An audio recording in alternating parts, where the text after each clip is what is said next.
সুপ্রিয় শিক্ষার্থীবৃন্দ, আশা করি সকলেই ভালো আছো। আমরা রসায়নের দ্বিতীয় অধ্যায়ের আজকে চতুর্থ ক্লাস।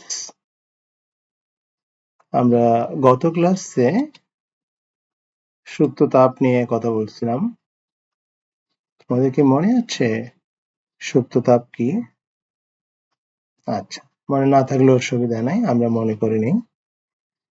যে তাপ পদার্থের তাপমাত্রা না বাড়িয়ে অবস্থার পরিবর্তন ঘটায়। অবস্থার পরিবর্তন মানে কি? কঠিন থাকলে তরল করবে, তরল থাকলে বায়বীয় করবে। কারণ একটা কঠিন পদার্থকে যদি তরল করতে হয়, তাপ দিতে হয়। তাপ কি করে মনে পড়ে? তাপ পদার্থের অভ্যন্তরে গিয়ে ভিতরে গিয়ে অণুগুলোর গতিশক্তি বাড়িয়ে দেয়, অণুগুলিকে দূরে দূরে চলে যেতে সাহায্য করে বলবো না, অণুগুলোকে দূরে সরিয়ে দেয়। আবার তরলকে একইভাবে অণুগুলো আরো দূরে সরিয়ে দিয়ে বায়বীয় পদার্থে রূপান্তর করে। তাহলে এখানে অবস্থার পরিবর্তন হচ্ছে, কিন্তু সেই সময় তাপমাত্রা পরিবর্তন হবে না। এটি হলো সুপ্ত তাপ।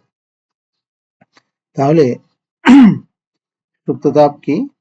সুপ্ত তাপ হচ্ছে সেই তাপ যে তাপ পদার্থের তাপমাত্রা না বাড়িয়ে অবস্থার পরিবর্তন ঘটায়, তাকে সুপ্ত তাপ বলে। আচ্ছা, সুপ্ত তাপকে আমরা দুই ভাগে ভাগ করতে পারি। একটা হচ্ছে বাষ্পীভবনের সুপ্ত তাপ, আর একটা হচ্ছে গলনের সুপ্ত তাপ। দেখো, বাষ্পীভবনের সুপ্ত তাপটা কি আগে জেনে আসি। এখানে একটা যে তোমাদের বইতে যে গ্রাফটা দেখা যাচ্ছে, দেখো লেখচিত্র, যেটা -30°C তাপমাত্রার পানি, এটা কি পানি হবে? বরফ। এই বরফকে দেখো তাপ দেওয়া হচ্ছে, এই দেখো তাপ দেওয়া হচ্ছে, সময় নিয়ে তাপ দেওয়া হচ্ছে, টাইম বাড়তেছে, তাপ পাচ্ছে, বরফ তাপ পেতে পেতে পেতে পেতে জিরোতে চলে আসছে। খুব খেয়াল করো, এখানে জিরোতে চলে আসছে। এখানে জিরোতে আসার পর এই যে এ বিন্দু, এখানে কিন্তু বরফই আছে এখনো। ডান দিকে কি সময় বাড়তেছে আর আমরা তাপ দিচ্ছি, দেখো তাপমাত্রা, তাপ দিচ্ছি। এখানে তাপমাত্রা আর বাড়তেছে না, দেখো তাপমাত্রা একই, তাপ কিন্তু দেওয়া হচ্ছে, সময় যাচ্ছে। কোনো বস্তুতে তোমরা জানো তাপ দিলে তাপমাত্রা বাড়ে, কিন্তু এই বিন্দুতে আসার পরে লক্ষ্য করো আর তাপমাত্রা বাড়ছে না, সময় যাচ্ছে, এরকম অনেকক্ষণ চলছে। বি বিন্দুতে আসার পর এখানে কি হচ্ছে দেখো, বরফগুলো সব গলে গেছে, গলে গিয়ে পানি হয়ে গেছে, এবং সবগুলো পানি হওয়ার পরে তারপরে দেখো তাপমাত্রা বাড়তে বাড়তে বাড়তে বাড়তে একেবারে 100°তে পৌঁছে গেছে। তাহলে এই জায়গাটা এ থেকে বি, এই জায়গাটা যদি একটু খেয়াল করে দেখো, এখানে কি লেখা আছে? বরফের গলনাঙ্ক রেখা, মানে এই জায়গায় বরফ গলে গেছে, মানে এই বিন্দু গলনাঙ্ক 0°C, এবং এটা সমস্ত বরফ না গলা পর্যন্ত বি বিন্দুতে আসা পর্যন্ত 0° আছে। তাহলে বরফের গলনাঙ্ক 0°C, এবং এই তাপটা সুপ্ত তাপ। কেন সুপ্ত তাপ হচ্ছে? কারণ তাপমাত্রা বাড়তেছে না। তাহলে এটা কি বলবো আমরা? এটা বলবো গলনের সুপ্ত তাপ, মানে গলে গেল আর কি, মানে গলছে, পদার্থটা কঠিন ছিল, তরল হলো, কিন্তু তাপমাত্রা বাড়লো না।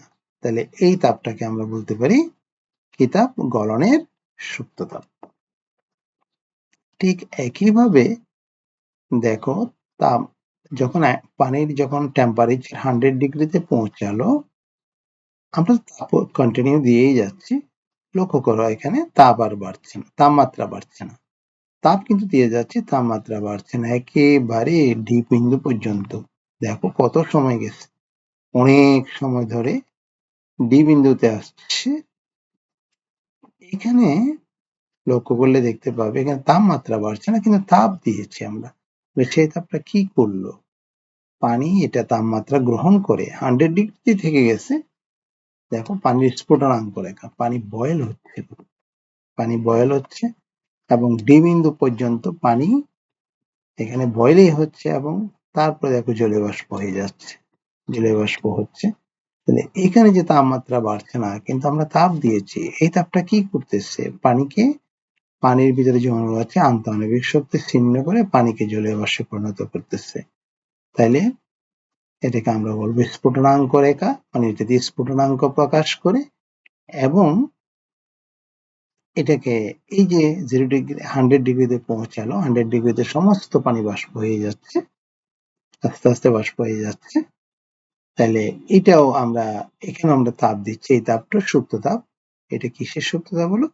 বাষ্পীভবনের সুপ্ত তাপ, বাষ্পীভবনের সুপ্ত তাপ। তাহলে সুপ্ত তাপ দুই প্রকার, একটা গলনের সুপ্ত তাপ আর একটা হলো বাষ্পীভবনের সুপ্ত তাপ। গলনের সুপ্ত তাপটা কি তাহলে? গলনাঙ্কে তাপমাত্রা স্থির রেখে কোনো কঠিন পদার্থকে সম্পূর্ণরূপে বায়বীয় পদার্থে রূপান্তর করতে যে তাপটা লাগে। হ্যাঁ, এখানে আরেকটা বিষয় আছে, সেটা হলো চাপ, বায়ুর চাপ। বাতাসের চাপ যদি কমে বাড়ে তাহলে কিন্তু গলনাঙ্ক স্ফুটনাঙ্কগুলি চেঞ্জ হয়ে যাবে, পরিবর্তন হবে।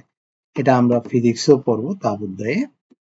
আচ্ছা, সেখানে আরো বিস্তারিত পড়া হবে। আচ্ছা, এখানে একটু বলে রাখি, তাইলে আমরা এখানে একটা জিনিস অ্যাড করতে চাই, একটা বিষয়। এটা হলো কি, এক বায়ুমণ্ডলীয় চাপে। তাহলে গলনাঙ্কে তাপমাত্রা স্থির রেখে কোনো কঠিন পদার্থকে সম্পূর্ণরূপে বায়বীয় পদার্থে সম্পূর্ণরূপে তরলে পরিণত করতে যে তাপ লাগে, তাহলে এই তাপকে আমরা বলতেছি গলনের সুপ্ত তাপ। তাহলে বরফ গলনের সুপ্ত তাপ। আচ্ছা, তাহলে এখানে আবার কত তাপ লাগে সেটা একটা বিষয় আছে, এটা আমরা আলোচনা করব। তাহলে এখানে গলনাঙ্কে, তাহলে আবার সুপ্ত তাপের সংজ্ঞাটা একটু দিচ্ছি। গলনের সুপ্ত তাপ, এক বায়ুমণ্ডলীয় চাপে গলনাঙ্কে তাপমাত্রা স্থির রেখে কোনো কঠিন পদার্থকে সম্পূর্ণরূপে বায়বীয় পদার্থে রূপান্তর করতে যে তাপ লাগে সেই তাপকে বলা হয় গলনের সুপ্ত তাপ। এখানে ঠিক একইভাবে বাষ্পীভবনের সুপ্ত তাপটা কি হবে? তাহলে একইভাবে এক বায়ুমণ্ডলীয় চাপে স্ফুটনাঙ্কে তাপমাত্রা স্থির রেখে, স্ফুটনাঙ্ক 100 ডিগ্রি স্ফুটনাঙ্কে তাপমাত্রা স্থির রেখে কোনো তরলকে, এটা পানির ক্ষেত্রে 100 ডিগ্রি, অন্য পদার্থের ক্ষেত্রে অন্য ডিগ্রি হতে পারে। এটা পানির জন্য এটা হলো স্ফুটনাঙ্ক 100 ডিগ্রি। স্ফুটনাঙ্কে তাপমাত্রা স্থির রেখে কোনো তরলকে সম্পূর্ণরূপে বায়বীয় পদার্থে রূপান্তর করতে যতটুকু তাপ লাগবে, এখানে যে পরিমাণ তাপের লাগবে সেটাকে বলা হয় সেটাকে বাষ্পীভবনের সুপ্ত তাপ। ঠিক আছে।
আমরা আমাদের আরেকটা তথ্য দিই, এই যে সূত্রতাপ ইংরেজি হচ্ছে ল্যাটেন্ট হিট অফ ফিউশন, গলনের সূত্রতাপ। ল্যাটেন্ট হিট অফ ফিউশন হচ্ছে গলনের সূত্রতাপ। বরফ গলনের সূত্রতাপ কত? প্রশ্নটা যদি আসে, বরফ গলনের সূত্রতাপ কত, দেখাই তোমাদের।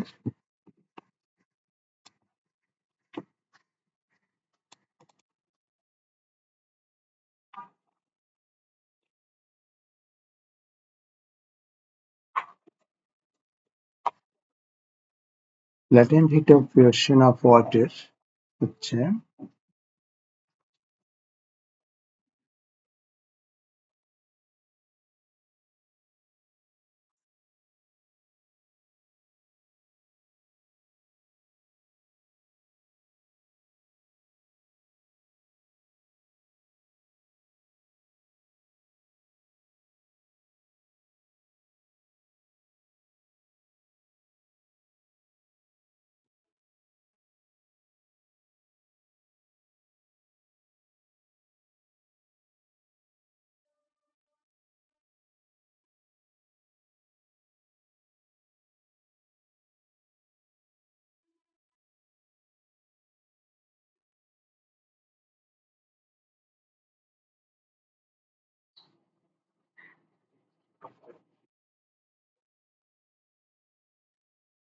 $334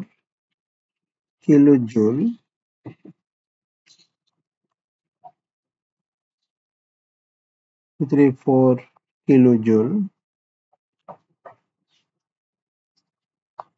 পার কেজি। এই কথাটার মানে হচ্ছে বরফ গলনের সূত্রতাপ 334 কিলোজুল পার কেজি। এটা হচ্ছে latent heat of fusion of water.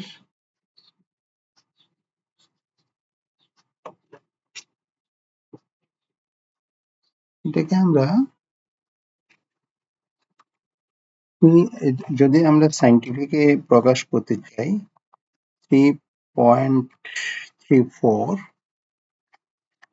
into 0.34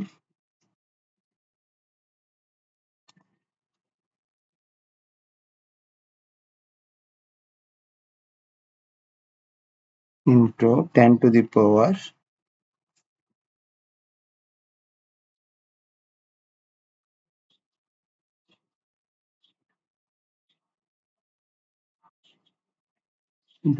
power 6, 3.34 into 10 to the power 5 হবে, 6 10 to the power 5 এত জুল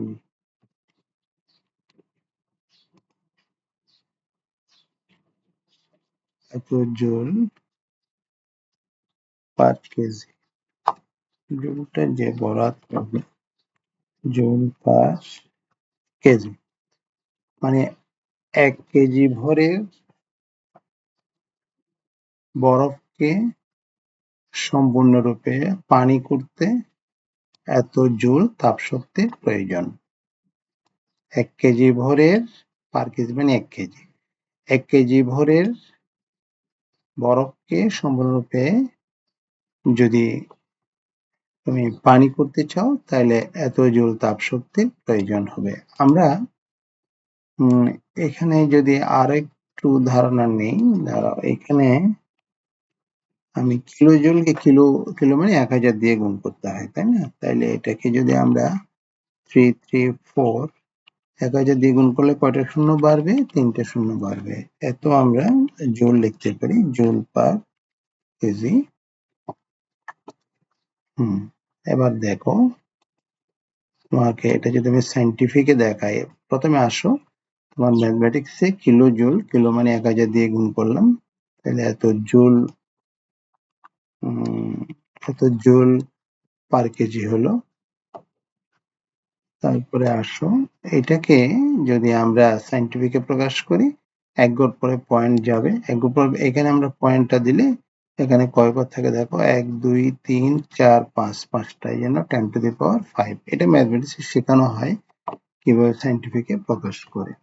এগুলো অ্যাপ্রক্সিমেট আর কি, একেবারে অনেক সময় টু দা পয়েন্ট অ্যাকুরেট হয় না, তাও একেবারে কাছাকাছি। আচ্ছা,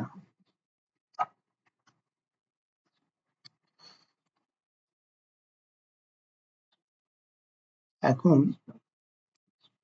এটা কিন্তু অবশ্যই 0°C তাপমাত্রায়, ঠিক আছে?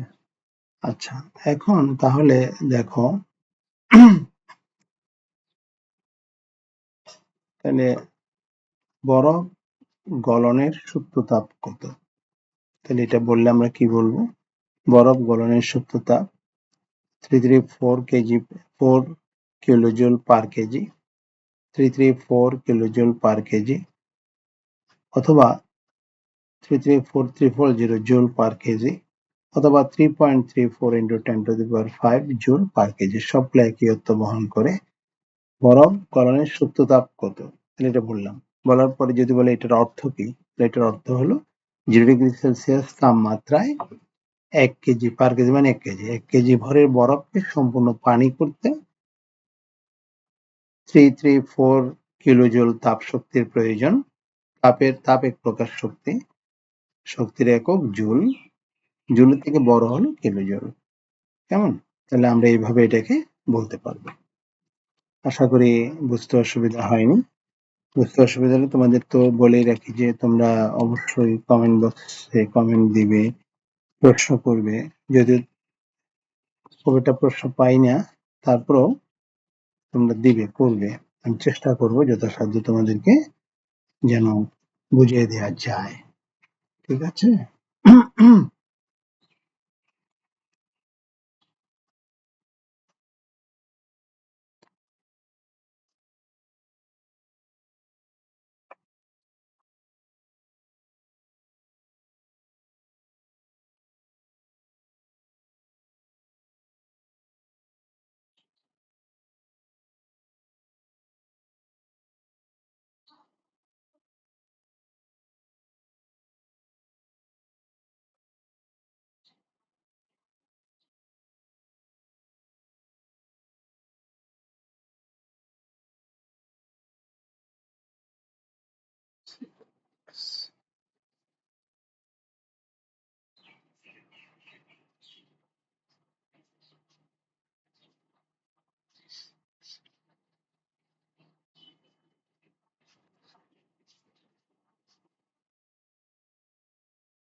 2260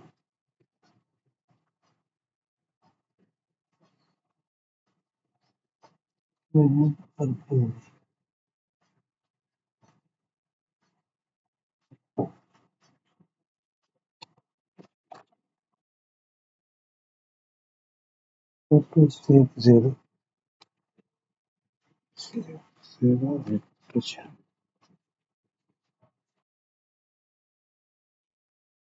2.26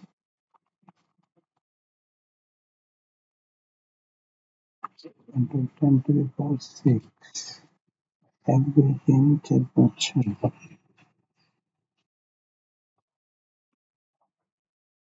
আচ্ছা আবার দেখো তোমাদের আরেকটা বিষয় যেটা আলোচনা করতেছিলাম সেটা হলো সুপ্ততাপ নিয়ে আমরা কথা বলছি। এটা গেল তোমাদের এতক্ষণ ধরে যেটা বললাম সেটা গেল বরফ গলনের সুপ্ততাপ কত, এর অর্থ কি। এবার আসো পানির বাষ্পীভবন, এটা বাষ্পীভবন, পানির বাষ্পীভবনের সুপ্ততাপ কি এবং এর মান কত বা এর অর্থ কি, এই মানের অর্থ কি। প্রথমে একটু আগে বলেছি বাষ্পীভবনের সুপ্ততাপটা কি। কোন তরলকে যদি স্ফুটনাঙ্কের তাপমাত্রা স্থির রেখে একটি তরলকে সম্পূর্ণরূপে বাষ্পে পরিণত করতে যে তাপের প্রয়োজন হয় বা সম্পূর্ণরূপে গ্যাসীয় পদার্থে পরিণত করতে যে তাপের প্রয়োজন হয় সেটা হলো বাষ্পীভবনের সুপ্ততাপ। আচ্ছা, পানির বাষ্পীভবনের সুপ্ততাপ কত এবং এর অর্থ কি এটা যদি বলে, পানির বাষ্পীভবনের সুপ্ততাপ দেখো 2260 কিলোজুল পার কেজি, প্রায় অ্যাপ্রক্সিমেটলি। এটাকে কিলোজুলকে যদি আমরা জুলে নিয়ে যাই 1000 দিয়ে গুণ করতে হবে, 3টে শূন্য যোগ হচ্ছে 2240 জুল পার কেজি। যদি আমরা সাইন্টিফিক প্রকাশ করে 1 ঘর আগে পয়েন্ট 2.26 ইন্টু 10 টু দি পাওয়ার 1 2 3 4 5 6টা 10 to the power 6 joule per KG. তাহলে পানির বাষ্পীভবনের সুপ্ততাপ কত? 2.26 into 10 to the power 6 joule per KG. এবং এই কথাটির অর্থ কি? স্ফুটনাঙ্কে তাপমাত্রা স্থির রেখে, মানে স্ফুটনাঙ্ক কত? 100 ডিগ্রি সেলসিয়াস। পানির স্ফুটনাঙ্ক কত? 100 ডিগ্রি সেলসিয়াস। দেখো তাহলে 100 ডিগ্রি সেলসিয়াস তাপমাত্রায় 1 কেজি ভরের, পার কেজি মানে 1 কেজি, 1 কেজি ভরের পানিকে সম্পূর্ণ বাষ্পে পরিণত করতে, এই যে জলীয় বাষ্প হয়ে যেতে, কিন্তু তাপমাত্রা বাড়বে না, একই থাকবে, করতে কত তাপ লাগবে? 2.26 into 10 to the power 6 joule তাপ শক্তির প্রয়োজন। আমরা যদি আবার রিপিট করি তাহলে কি হবে? 100 ডিগ্রি সেলসিয়াস তাপমাত্রার 1 কেজি ভরের পানিকে সম্পূর্ণভাবে জলীয় বাষ্পে পরিণত করতে, সম্পূর্ণরূপে জলীয় বাষ্পে পরিণত করতে 2.26 into 10 to the power 6 joule তাপ শক্তির প্রয়োজন। আশা করি বুঝতে অসুবিধা হবে না, তারপর যদি প্রশ্ন থাকে অবশ্যই করবে। আচ্ছা, এখানে এগুলো একটু পড়বে বইয়ের, এইগুলো আমাদের একই রেখা, মানে একই তথ্য দেওয়া হয়েছে এখানে, তোমরা একটু ভালো করে পড়বে। আর এই রেখাটা যেটা চেঞ্জ হয় নাই, গলনাঙ্ক রেখা আর দেখো স্ফুটনাঙ্ক রেখা। তাহলে গলনাঙ্ক রেখা আর স্ফুটনাঙ্ক রেখা, এই রেখাগুলো স্ট্রেট লাইন হবে, সরল রেখা হবে, কারণ এখানে তাপমাত্রা ফিক্স থাকে, অবস্থার পরিবর্তন হয় শুধু, এগুলো স্ট্রেট লাইন। ঠিক একইভাবে এখানে আমরা নিচে আরেকটি গ্রাফ আমরা দেখতে পাচ্ছি, তোমরা নিচে দেখতেছো আরেকটা গ্রাফ।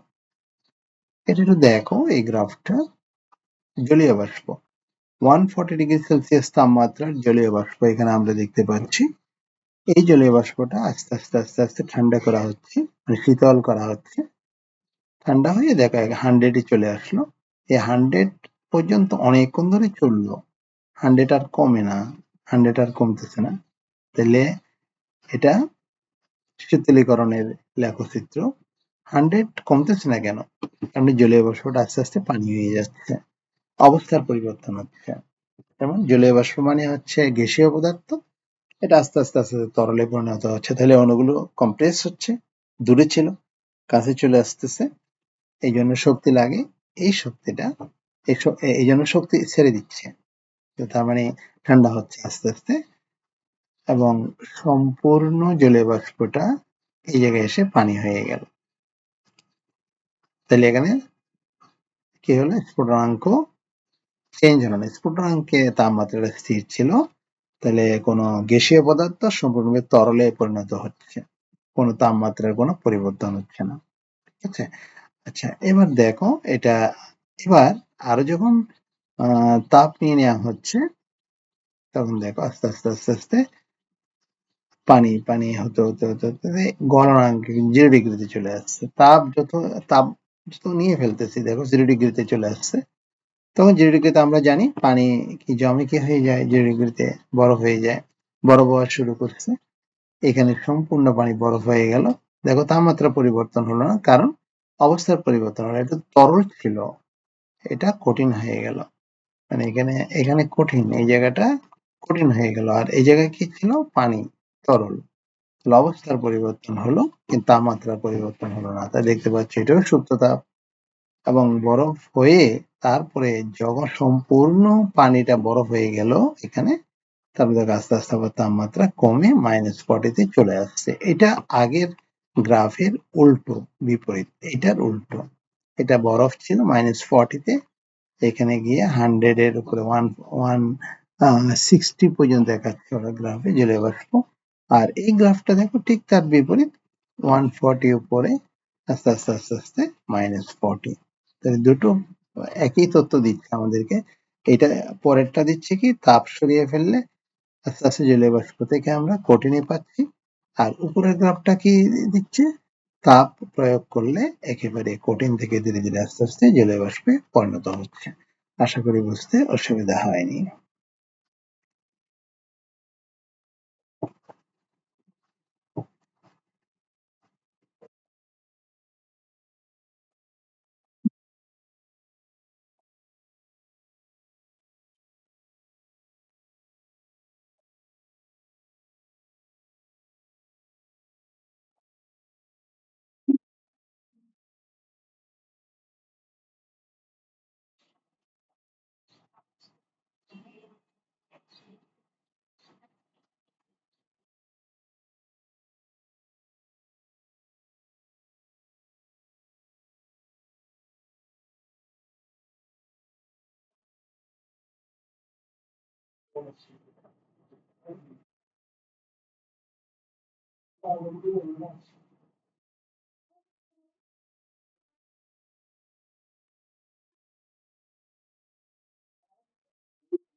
এবারে আসো তোমাদের জন্য নতুন আরেকটা বিষয়, পাতন এবং ঊর্ধ্বপাতন।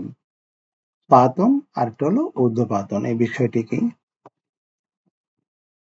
কোন পদার্থকে তাপ প্রয়োগ করে যদি একটা তরল পদার্থকে বাষ্পে পরিণত করো, এই প্রক্রিয়ার নাম হচ্ছে বাষ্পীভবন। এখানে তাহলে বাষ্পীভবনের সংজ্ঞাটা কি পেলাম, বাষ্পীভবনের সংজ্ঞাটা কি পাওয়া গেল, তাহলে একটি তরল পদার্থকে তাপ প্রয়োগের ফলে যদি আমরা বাষ্পে পরিণত করি, প্রক্রিয়ার নাম হচ্ছে বাষ্পীভবন। তুমি একটা উদাহরণ হিসেবে চায়ের কথা বলছে, তুমি যদি চায়ের পানি নাও, তাপ দাও, এটা আস্তে আস্তে চা থেকে পানি বাষ্প আকারে উড়ে যায়। এটা প্র্যাকটিক্যাল করে দেখা যায়। তবে বিষয়টা হলো যে তুমি নিজেই পরীক্ষা করতে যাবে না, তোমার কারো হেল্পিং হ্যান্ড নেবে, হেল্পিং হ্যান্ড নিয়ে তুমি এটা করতে পারো। এটা বাষ্পীভবনের উদাহরণ। আবার বাষ্পকে যদি শীতল করো, ঠান্ডা করো, তাহলে এই প্রক্রিয়ার নাম হচ্ছে ঘনীভবন। বাষ্পকে ঠান্ডা করে, ঠান্ডা কিভাবে করে বা এই ঘনীভবনটা তুমি কিভাবে পরীক্ষা করতে পারবে, এটা খুব সহজ। তোমার মা যখন তরকারি রান্না করবে অথবা ভাত রান্না করবে, উপরে যে ঢাকনাটা থাকে, এই ঢাকনাটা তুমি মাকে বলবে যে এটা একটু কিছুক্ষণ পরে এটা একটু উল্টে দেখাইও তো। তুমি দেখবে যে ঢাকনাটা যদি উল্টানো হয়, দেখবে ঢাকনার নিচে অনেকগুলো পানির কণা জমা হয়েছে। এই পানিগুলো আসলো কোত্থেকে? তরকারি বা ভাত যেটাই বলো রান্না করার সময় এখানে তো পানি দেয়া হয়, তাহলে পানিগুলো বাষ্প হয়ে উপরে উঠে যায়, কিন্তু উপরে ঢাকনা থাকার কারণে যেতে পারে না এই উপরে। যদি তুমি ঢাকনা না দাও তাহলে তো চলেই গেল, দেখতে পাবে না। কিন্তু ঢাকনা থাকাতে কি হলো, ওই বাষ্পটা উপরে গিয়ে বাধাপ্রাপ্ত হয়েছে এবং কিছুটা ঠান্ডা হয়েছে নিচের থেকে, ঠান্ডা হয়ে জমে তাপ ছেড়ে দিল। সুতরাং বাষ্প, আমরা একটু আগেই জানছি গ্রাফে, একটু আগে এই গ্রাফটার মধ্যে আমরা দেখছি, কেমন এই গ্রাফের মধ্যে আমরা দেখছি যে ওই বাষ্প বাষ্প তাপ ছেড়ে দিচ্ছে, তো তাপ ছেড়ে দিলে আস্তে আস্তে জমে পানি হয়ে যাচ্ছে। তাহলে জলীয় বাষ্প তাপ শক্তি নির্গত করে ঠান্ডা হয়ে পানিতে পরিণত হয়। এটি ঘনীভবন প্রক্রিয়ার একটা উদাহরণ। তাহলে কোনো তরলকে তাপ প্রয়োগের মাধ্যমে বাষ্পে পরিণত করাকে বলে বাষ্পীভবন। আবার পুনরায় শীতলীকরণ মাধ্যমে তরলে পরিণত করার পদ্ধতি, এটাকে বলা হয় ঘনীভবন, আর দুটোকে একসাথে বলা হয় পাতন। কোনো তরলকে তাপ প্রয়োগের মাধ্যমে বাষ্পে পরিণত করে, প্রথমে তাপ দিলাম, বাষ্প করে ফেললাম, ওই বাষ্পকে আবার ঠান্ডা করে তরল করলাম, এটাকে বলা হচ্ছে পাতন। অর্থাৎ পাতন হলো বাষ্পীভবন এবং ঘনীভবন প্রক্রিয়া দ্বয়ের সম্মিলিত একটা প্রক্রিয়া, মানে দুটোকে একসাথে আমরা পাতন বলতেছি। তাহলে পাতনটা যদি তুমি গণিতের সাহায্য নাও, তাহলে পাতনটা কি হবে? বাষ্পীভবন প্লাস ঘনীভবন, এই দুটোকে একসাথে করলে এটাকে আমরা পাতন বলি।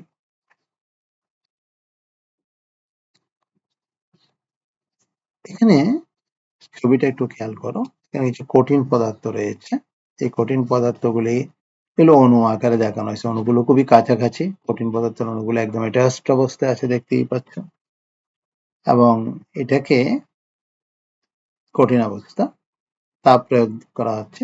তাপ প্রয়োগ করার কারণে দেখো অণুগুলো একটু দূরে দূরে চলে গিয়েছে, এটা গ্যাসীয় অবস্থা। সাধারণত এটা হওয়ার কথা না, প্রথমে তাপ প্রদান করলে অণুগুলো একটু কাছে যাওয়ার কথা, একটু একটু দূরে যাওয়ার কথা, তখন এটা তরল। তারপরে আরো তাপ প্রয়োগ করলে আরো দূরে সরে গ্যাসীয় অবস্থা। কিন্তু এখানে একটা স্টেপ নাই মাঝখানে, বলতে পারো কোন স্টেপটা নাই? তরল পদার্থের অবস্থাটা নাই। তাহলে এটা কোথায় হয়? যে সমস্ত পদার্থগুলিকে তাপ প্রয়োগ করলে সরাসরি সরাসরি কঠিন থেকে কি হয়ে যায়? গ্যাস হয়ে যাচ্ছে। কঠিন পদার্থ ছিল, কঠিন থেকে গ্যাসীয় পদার্থে পরিণত হচ্ছে, ওই ধরনের পদার্থগুলোর নাম হচ্ছে উদ্দেয়ী পদার্থ। কি পদার্থ? উদ্দেয়ী পদার্থ। পদার্থগুলোর নাম উদ্দেয়ী পদার্থ। তাহলে উদ্দেয়ী পদার্থ কি? যে সমস্ত পদার্থকে, যে সমস্ত কঠিন পদার্থকে তাপ দিলে সরাসরি তরলে পরিণত না হয়ে কি হয়ে যায়? বাষ্প হয়ে যায়, ওই ধরনের পদার্থগুলিকে বলা হয় উদ্দেয়ী পদার্থ। আর এই প্রক্রিয়ার নাম হচ্ছে উদ্যোপাত। আমরা একটু দেখি উদ্যোপাতন। যে প্রক্রিয়া কোনো কঠিন পদার্থে তাপ প্রয়োগ করা হলে কঠিন পদার্থটি তরলে পরিণত না হয়ে সরাসরি কি হয়ে যায়? বাষ্পে পরিণত হয়, এই প্রক্রিয়াকে উদ্যোপাতন বলে। এই ধরনের কিছু পদার্থ আছে যেগুলো সরাসরি তাপ দিলে তরল না হয়ে বাষ্প হয়ে যাচ্ছে, কঠিন থেকে বাষ্প হয়ে যাচ্ছে। নিশাদল, NH4Cl, এটাকে অ্যামোনিয়াম ক্লোরাইড বলে। কর্পূর, ন্যাপথালিন, ন্যাপথালিন তোমরা চিনতে পারো, ন্যাপথালিন কাপড়ে দেয়। কঠিন কার্বন ডাই অক্সাইড, ড্রাই আইস বলে, দেখতে বরফের মতো কিন্তু কার্বন ডাই অক্সাইড, ঠান্ডা হয়ে গেলে বরফের মতো হয়ে যায়। এটা কোথায় ব্যবহার করে জানো? আইসক্রিম টাইসক্রিম এগুলো তোমরা খাও যে মাঝে মাঝে, ওগুলোকে ঠান্ডা রাখার কাজে ব্যবহার করে। পরে আরো বিস্তারিত আলাপ হবে এটা নিয়ে। আয়োডিন, আমরা লবণের মধ্যে ব্যবহার করি আয়োডিন। অ্যালুমিনিয়াম ক্লোরাইড, এগুলিকে তাপ প্রয়োগ করা হলে, এগুলি এই ধরনের যে পদার্থগুলো আন্ডারলাইন করলাম, এগুলিকে তাপ দিলে এগুলো তরল হবে না, তরল না হয় সরাসরি কি হবে? বাষ্পে পরিণত হয়ে যাবে। তাই এগুলিকে, এই পদার্থগুলিকে বলা হয় উদ্দেয়ী পদার্থ। তাহলে উদ্দেয়ী পদার্থ কি এবং কয়টা উদাহরণ বললে তোমরা এখান থেকে দিতে পারবে। যে পদার্থগুলো কঠিন অবস্থায় তাপ প্রয়োগ করলে সরাসরি তরল না হয়ে বাষ্প হয়ে যায়, সেগুলি উদ্দেয়ী পদার্থ। আচ্ছা,